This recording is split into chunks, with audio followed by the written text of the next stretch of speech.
My name is Kevin Saunders. I am 48 years old. I am in the United States Marine Corps, currently in the reserves, and I live in Victor, New York with my wife Julie and 3 daughters.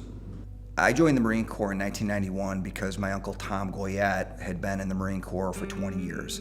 As a little kid, I looked up to him. I thought the Marines were the best, and I wanted to be part of the best. The most gratifying memory thing about going to Iraq and coming back is the fact that all of my Marines came back in one piece. There's nobody that served in the military since 2001 that hasn't lost someone. And for me to be a company commander attached to 3rd Battalion, 3rd Marines, and to go to Iraq and successfully complete a mission and come back with my Marines, I was very fortunate, and thank God daily for that experience. But that by far is the most gratifying part of the deployment. I am Chuck Bayless. I was in military service from 1963 to 66. U.S. Army Special Forces, was a Special Forces medic.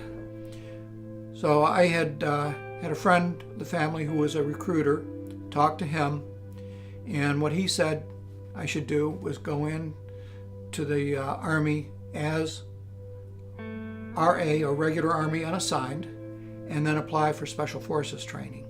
He said that was really the up-and-coming, branch within the service. So that's what I did. By doing that, it really meant that you were letting the Army decide your fate, because if you didn't pass the tests and were not accepted in the Special Forces program, then you were going to do whatever they said you were going to do, because you did not go in with a specialty.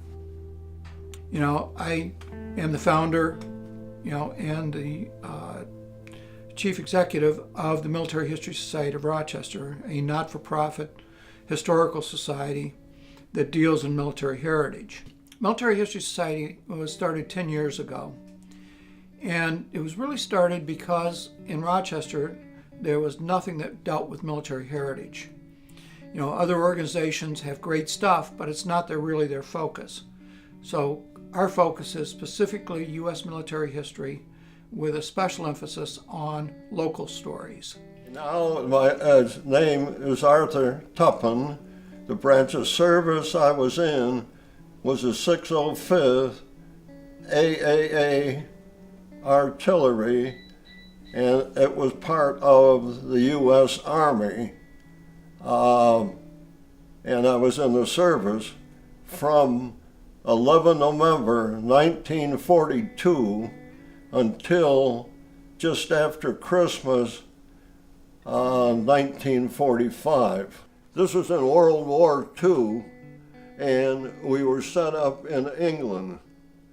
And we were set up close to the 82nd Airborne and the 101st Airborne.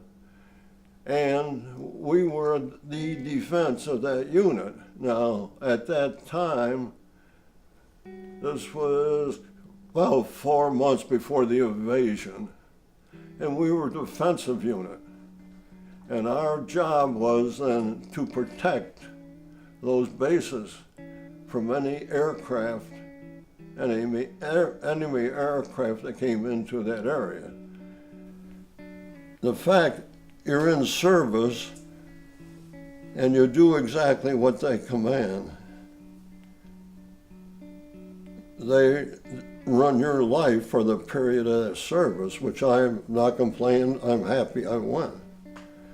Well, I was also happy when it was all over, then I could start my life and do the things I wanted to do.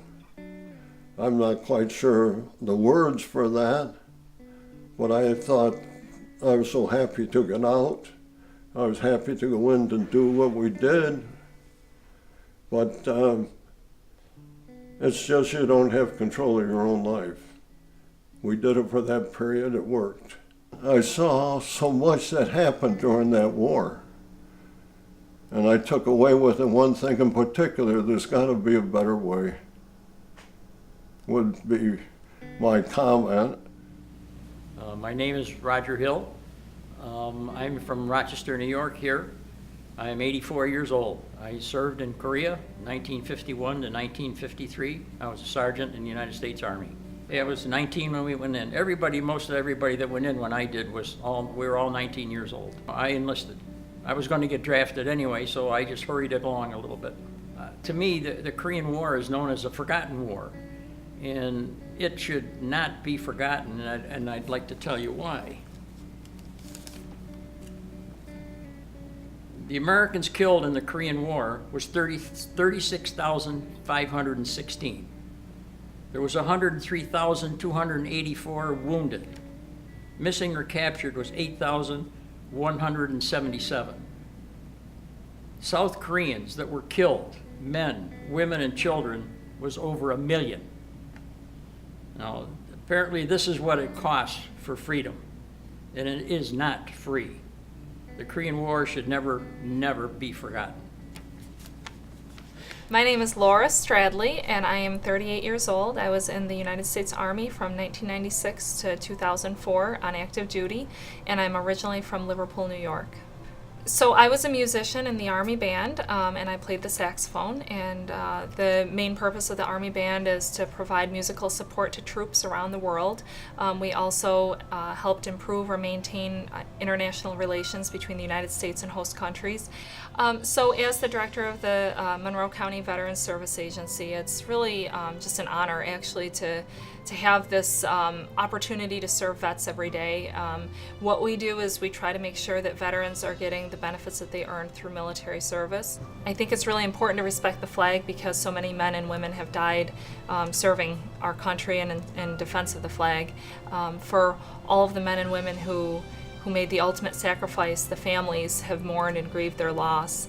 And for those that didn't make the ultimate sacrifice, still the months and years of hardship and loneliness away from families and fear in war zones, those things are all things that I don't think any American should take for granted, because for every person who wore the uniform, there are so many more Americans that were able to reap the benefits of our nation's way of life from the comfort of their home communities. And so I think it's important that not everyone has to serve, but everybody should respect the service of those that serve our country and defend our flag.